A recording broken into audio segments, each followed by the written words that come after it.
आज हम आपको समुद्र में रहने वाले एक छोटे कछुए की कहानी को दिखाते हुए बताएंगे। फिल्म की शुरुआत में हमें एक बीच को दिखाया जाता है, वही हमें एक बूढ़े कछुए को दिखाया जाता है जिसका नाम है सैमी। आज वो बहुत खुश होता है क्योंकि आज वो दादा बनने वाला था। सैमी अपनी कहानी बताता है कि आज से 50 साल पहले उसका जन्म इसी बीच पे हुआ था जहाँ सिर्फ कछुए ही रहते थे। मादा कछुए गड्ढे में गड्ढे बनाकर उसमें अंडा देती है उनकी हिफाजत के लिए। गड्ढे से सभी कछुए के बच्चे निकल कर समुद्र में बाहर तैरने लगते हैं और तभी एक और बच्चा बाहर आता है। वो अंडे से बाहर निकलने की बहुत कोशिश करता है लेकिन अंडे से बाहर नहीं निकल पाता है। तभी एक सीगल आकर उसे शिकार के लिए उठा के ले जाता है। जैसे तैसे वो खुद को छुड़ा कर नीचे गिराता है। वीडियो अगर पसंद आ रही हो तो वीडियो को लाइक और चैनल को सब्सक्राइब करके बेल आइकन को भी दबा ले। फिर उसे सैमी नाम की एक टर्टल मिलती है। वो उसे पानी में चलने में कहती है लेकिन वो ऊपर से गिरने के कारण और थकान के कारण उनकी हिम्मत नहीं पड़ती। वो सभी पानी में चले जाते हैं और वो छोटा बच्चा पूरी रात एक ही जगह पर आता है। रात के समय में उसे लगता है कि सीगल फिर से उसका शिकार बनाने वाला है। तभी उसकी आँख खुल जाती है। खुद को अकेला पाकर काफी दुखी हो जाता है। तभी उसकी तरफ समुद्र की लहर आती है और वो टूटे हुए लकड़ी के ऊपर होता है जिससे वो पानी के बहाव के साथ समुद्र की ओर जाने लगता है। पानी के बहाव के साथ पूरी रात उसी टूटी लकड़ी के साथ घूमता रहता है। अगली सुबह पानी में जाने की कोशिश करता है तभी वहाँ 3 बड़े कछुए चला आता है। उसे पता चलता है कि सैमी का जन्म कल ही हुआ है तो उन्हें छोटा समझकर उनमें से 2 कछुए सैमी को डराने लगते हैं। उसे बताते कि महासागर के अंदर बहुत ऐसे जानवर मिलेंगे जो तुम्हें खाकर अपना पेट भरेंगे। सैमी उसकी बात सुनकर काफी डरने लगता है लेकिन उन्हीं में से समझदार टर्टल कहती है कि तुम्हें किसी की बात को नहीं सुनना चाहिए, तुम्हें जिंदगी में बिना डरे आगे बढ़ते रहना चाहिए। फिर वो अलविदा कर वहाँ से निकल जाते हैं। सैमी उनकी बात मानकर समुद्र में जाने की कोशिश करता है लेकिन तभी उस पर एक पिराला मछली हमला करने लगती है और तभी वो घबरा कर ऊपर चला जाता है। जब वो नीचे देखता है तो नीचे बड़ी बड़ी मछली उसे नजर आता है, इसीलिए वो डर के उसी लकड़ी के टुकड़े पर बैठा रहता है। वही हमें रे नाम के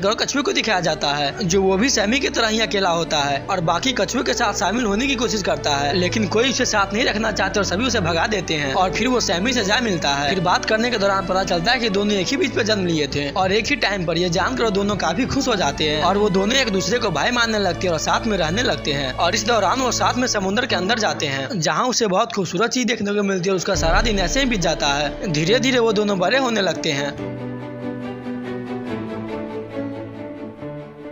रे सैमी से कहता है तुम किसी को पसंद करते हो तो सैमी साली को बातें बताता है जो बचपन में पहली और आखिरी बार मिली थी, जो उसकी मदद भी की थी। रे कहता है कि ये समुद्र बहुत छोटा है, एक न एक दिन तुम एक दूसरे को मिल ही जाओगे। समय के साथ साथ रे और सैमी की दोस्ती और गहरी होती जाती है और सैमी अक्सर सैनी को याद किया करता था। रे उसका दिल बहलाने के लिए अपने दोस्त ऑक्टोपस के पास उसे ले जाता है जिसके ऊपर वो दोनों बैठ के राइडिंग करते हैं लेकिन वहाँ अचानक कच्चा तेल फैलने लगता है जिससे कई जीवों को खतरा हो। इसे बचने के लिए सभी उससे दूर भागते हैं। जब वो ऊपर आके देखता है तो पता चलता है कि तेल से भरा पूरा जहाज पलट चुका था जिस कारण जहाज में मौजूद कच्चा तेल समुद्र के अंदर जाने लगा था। रे और सैमी के साथ ये पहली घटना थी और इसी के साथ उसका बुरा वक्त शुरू हो जाता है। एक बार जब वो अपने टूटी फूटी लकड़ी के साथ घूम रहे थे, वजन ज्यादा होने के कारण वो पूरी तरह से टूट जाता है और वो समंदर में चले जाते हैं लेकिन सैमी बहुत सारे मछलियों के साथ एक जाल में फंस जाता है और वह जाल के साथ ऊपर जाने लगता है। उसका दोस्त उसे बचाने की पूरी कोशिश करता है लेकिन वो खुद ही दूसरे जाल में फंस जाता है। वो दोनों पूरी तरह से अलग हो चुके हैं। जहाँ से निकलने के बाद सैमी एक बाल्टी में चला जाता है और सैमी वहाँ से निकलने की कोशिश करता है लेकिन वो सामान के बीच में फंस जाता है और सैमी वहाँ से हिल भी नहीं सकता था। काफी देर वो धूप में रहने से बेहोश हो जाता है जिसे फिशरमैन उसे मरा समझ के समंदर में फेंक देता है लेकिन समंदर में जाने से भी उसे होश नहीं आता। तभी वहाँ एक डॉल्फिन आती है जो उसे उठाने में मदद करती हुए पानी के बहाव के साथ समुद्र के किनारे पर चली जाती है। इसके इतने संघर्ष के लिए तो 1 लाख तो बनती है। जहाँ रात में कपल की नजर उस पर पड़ती है और उसे लेकर अपने घर चले जाते हैं। जब सैमी की नजर खुलता है तो छोटी बच्ची एक बिल्ली और उसकी माँ को देखती है। ये फैमिली सैमी को बहुत प्यार से रखती है। उस बिल्ली को उससे जलन होती है क्योंकि सैमी के आ जाने से उसके मालकिन सैमी पर ज्यादा ध्यान दे रही थी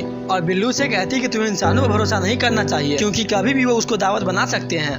रात में वो औरत अपने बच्चे को कहानी सुनाती जहाँ सभी इकट्ठा होते हैं। बिल्ली का नाम फ्लैपी है। फ्लैपी सैमी से आकर पूछती है कि यहाँ से भागने का क्या प्लान बना, पर सैमी को उसकी बात पर यकीन नहीं था। फ्लैपी बात उसे बताती कि वो भी ओशियन से बचकर यहाँ पर आई है। ओशियन महासागर एक समुद्र है। सैमी को पता चलता है कि और भी समंदर है। अगले दिन सैमी एक मादा कछुए से मिलता है जिसका नाम है वीरा। वीरा भी उसे यही कहती है कि हम कैदी की तरह कैद है, हम अपनी मर्जी से कहीं नहीं जा सकते, इसलिए तुम्हें भागने की सोचना चाहिए। वीरा कहती है कि आजादी तो समंदर में है। अगले दिन अचानक वीरा का समुद्र में छोड़ दिया जाता है। उसे लगता है कि वीरा और सैमी साथ में नहीं रह सकते लेकिन फ्लैपी सैमी से झूठ बोलता है। वीरा को समुद्र में इसलिए फेंक दिया गया क्योंकि उसकी कोशिका खराब हो चुकी, इसलिए उसका टर्टल सूप नहीं बन सकता। उसे कहता है कि वो तुम्हें इसके आसानी से नहीं जाने देंगे। उसी रात बीच पे पुलिस आती है और सभी को वहाँ से निकालने लगती है। फ्लैपी सैमी से कहता है कि यही मौका है तुम्हारे पास यहाँ से भागने का और सैमी उसकी बात मान के छिप जाता है लेकिन सैमी अब काफी अकेला पड़ चुका है। वहीं पर काफी दिन गुजारता है। फिर वह समंदर में चला जाता है और भूख के कारण वो लकड़ी को ही खाने लगता है। तेज हवा से वो एक पन्नी फंस जाता है तभी वीरा उसे बचा लेती है। सैमी उसे मिलकर काफी खुश हो जाता है। फिर वीरा सैमी को ऐसी जगह ले जाता है जहाँ बहुत सारे पत्ते होते हैं। जो कछुए खाते हैं। सैमी उसे खा ही रहा होता है कि फीमेल टर्टल आग उसे लड़ने लगती है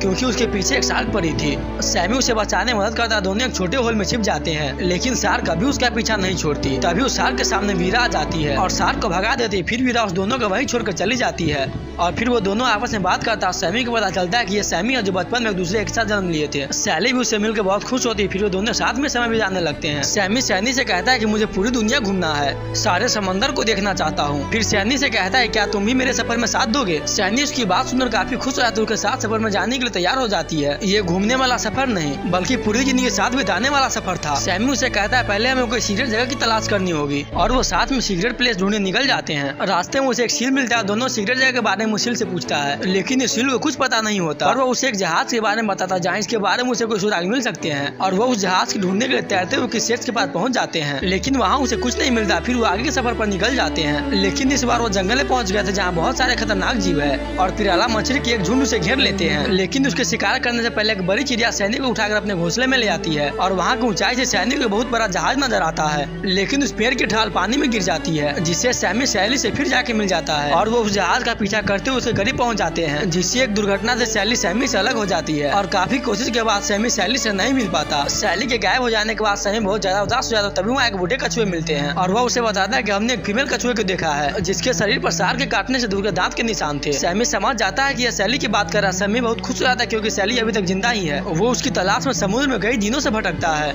लेकिन उसे सैली नहीं मिलती और वह अंटार्कटिका में पहुंच जाता है जहाँ पानी कम और बर्फ ज्यादा रहती है। ठंड ज्यादा लगने से उसकी हालत खराब होने लगती है। उसका यह हालत देख पास से गुजरे इकोलॉजिस्ट टीम की नजर उस पर पड़ती है और उसे सही करने के लिए उसे अपने लैब में ले जाते हैं और वहीं सौभाग्य से उसे सैली मिल जाती है। वो उसके पास जाने की कोशिश करता है लेकिन कोई उसे समझ नहीं पाता और वो सैमी को रेस्क्यू सेंटर ले जाते हैं और किस्मत से वहीं सैलाबी नाम की बिल्ली उसे वहाँ मिल जाती है। वह सैलाबी से मदद मांगता है कि उसे वहाँ से वो निकाल सके और तभी वहाँ वो औरत ले आती है। वो सैमी को देखते उसे पहचान जाती है और सैमी की जिज्ञासा से समंदर में उसे रिहा कर देती है। वहीं से जाते समय सैमी को दो कछुए मिलते हैं। वह उससे मदद मांगते कंटेनर से कछुए को निकालने की और जब सैमी वहाँ पहुँचता है तो वो उसे देखता है कि यह तो उसका दोस्त रे है। वह एक दूसरे से मिलकर काफी खुश होते हैं। वह उसे बाहर निकालने की कोशिश में लग जाते हैं। रे उस कंटेनर से बाहर निकल जाता है। फिर सैमी अपनी सारी कहानी रे को बता देता है। सैमी को रे इतना चिंतित है कि अपने घर ले जाता है जहाँ वो रहा करता था। वहाँ रे सैमी को अपनी पत्नी रीता से मिलवाता है और वहीं बात करने के दौरान सैमी सैली के बारे में उसे बताता है। फिर रीता उसे कहती कि मैंने सैली को यहीं कुछ देर पहले यहीं देखा था। सैली वहीं रहने लगी थी। सैमी देखता है कि सैली किसी और कछुए के साथ है। ये देख उसे लगता है कि सैली ने अपना जीवन साथी चुन लिया है, इसीलिए वह बिना मिले ही चला आता है। उदास होकर रीता रे के पास चला आता है और वह उसे बताता है कि सैली ने अपना जीवन साथी किसी और को चुन लिया है। और तभी उसे वहाँ बताया जाता है कि सैली के साथ जिस कछुए को देखा था उसका नाम रूबी है, जो किसी भी सी टर्टल के साथ फ्लर्ट करने लगता है और सैली के साथ ही फ्लर्ट ही कर रहा था। ये बात जानकर सैमी बहुत खुश होता है कि सैली के दिल में उसी के लिए ही प्यार है। वह जल्दी से सैली से मिलने जाता है जहाँ एक शार्क उसके पीछे लगा था। सैमी सैली को फिर से शार्क से बचा लेता है और वह दोनों फिर से हमेशा के लिए जीवन साथी बन जाते हैं। अगर आप इस वीडियो को लाइक कर देंगे तो अगले वीडियो इससे बहुत बेहतर आएगा। वैसे आपके जीवन साथी का नाम क्या है कमेंट सेक्शन में जरूर बताएं और चैनल को सब्सक्राइब करके बेल आइकन को प्रेस करना ना भूलें।